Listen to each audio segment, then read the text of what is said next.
Hovedparten af kriminelle i Danmark er etniske indvandrere. Statistikken viser, at de unge etniske mellem 15 og 24 laver mere kriminalitet end danskerne. Mit navn er Kasper Gydesen. Mit navn er Tobias Nørgaard. Og velkommen til Operation H.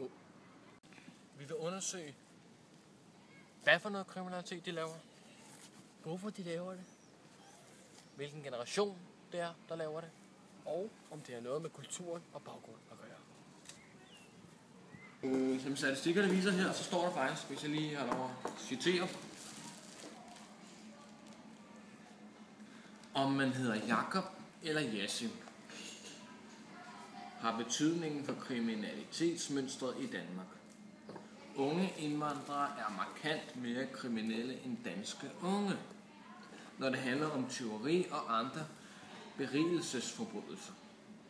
Også når der korrigeres for social og økonomisk baggrund. Og korrigeres for social og økonomisk baggrund, det er så, at man sammenligner dem, som har den samme indkomst og sådan noget sammen, ikke? Og dem, der bor sammen i ghettoer og sådan noget. Så man ikke sammenligner en, som bor på Strandvej, og en, der bor i ghetto, men man sammenligner en, der bor på Strandvej, ghetto. Forstår I det? Det forstår jeg godt. Super duper. Står der her. For helt unge mænd fra 19 år og ned er de fleste etniske grupper generelt mere kriminelle end danskere på samme alder. Men kommer mændene op over 24 år, vender billedet. Dog ikke helt.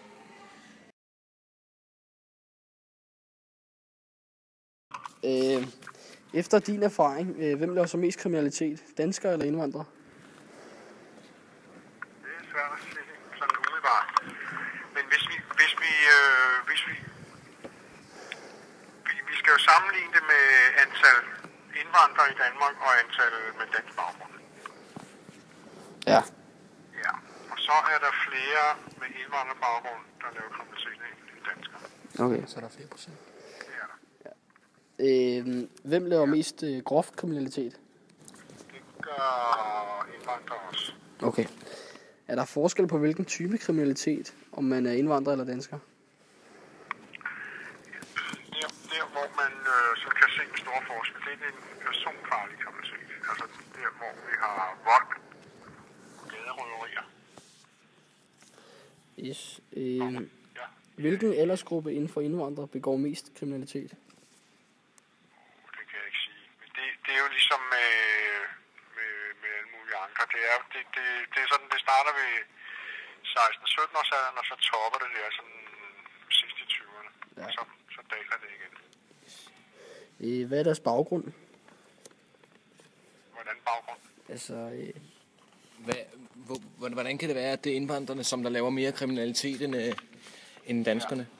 Men det er jo derfor, man skal kigge på det. Altså, hvis vi taler om folk, der er kommet hertil med deres forældre, ja, for eksempel, der har fået arbejde og sådan nogle ting, så er der ikke den store forskel. Der forskellen ligger, det er indvandrere med flygtningestatus. Okay. Altså typisk indvandrere, der kommer fra Libanon og fra andre steder, hvor man flygter fra. Og hvordan kan det være? Ja, og det hænger simpelthen sammen med, at de er traumatiseret. De har jo rigtig dårlige oplevelser fra deres hjemland. De er jo flygtet, fordi der er krig. Ja. Eller fordi deres forældre er forfulgt. Og det gør jo, at man har ikke den samme opfattelse af, hvad der er ret og rimeligt. Og derfor har man været vant til at lave kriminalitet i hjemlandet, og så kommer man til Danmark, og så fortsætter man det samme billede. Men indvandrere, der har boet her i en årrække, eller i lang tid, de som i det store hele ikke mere kriminelle end danske. Okay. Det var sådan set det, vi ville høre dig om. så vi er fremme ved Urbanplanen.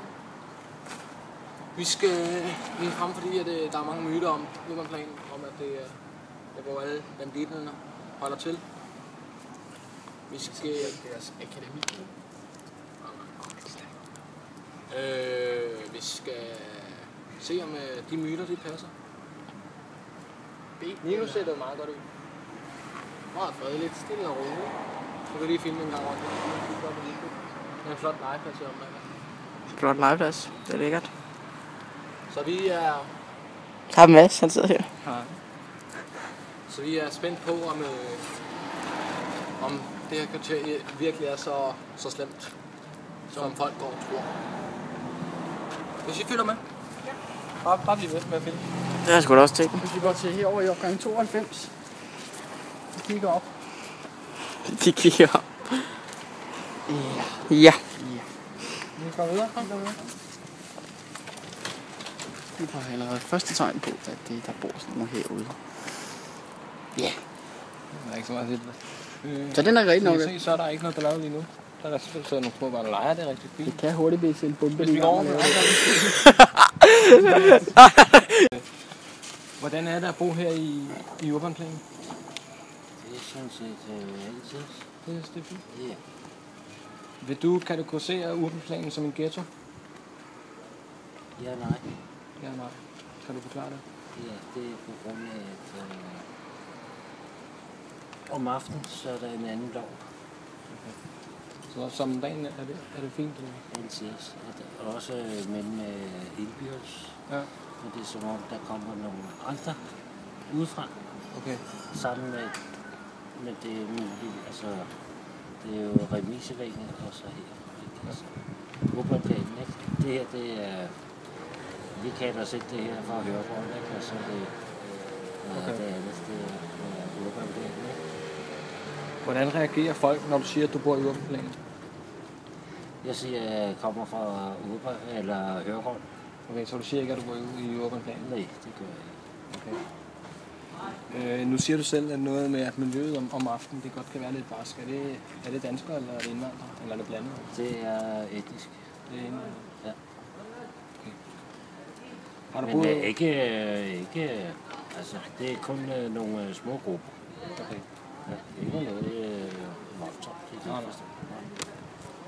Har du boet andre steder end her? Ja, men altså, mange steder, ja. I udlandet. Okay. Vil du gerne bo i et andet sted end her, hvis du selv kan bestemme? Nej. Bare så jeg kan komme op på 4 sag. Hvis helbred holder til det. Ja. Okay. Og du er ikke bange for at gå hernede om aftenen? Nej, det er jeg ikke, fordi jeg har så god, hvad hedder det? Omgangskreds? Ja, Okay. også med indvandrere, så det er slet ikke gjort. Ja, det er godt. Det var sådan set det. Ja. Lige så mange tak. Det er så lidt. Hvad er det til, siger du?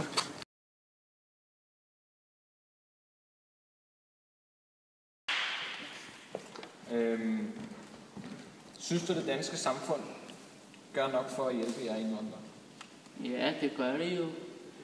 Det hjælper os med at blive bedre.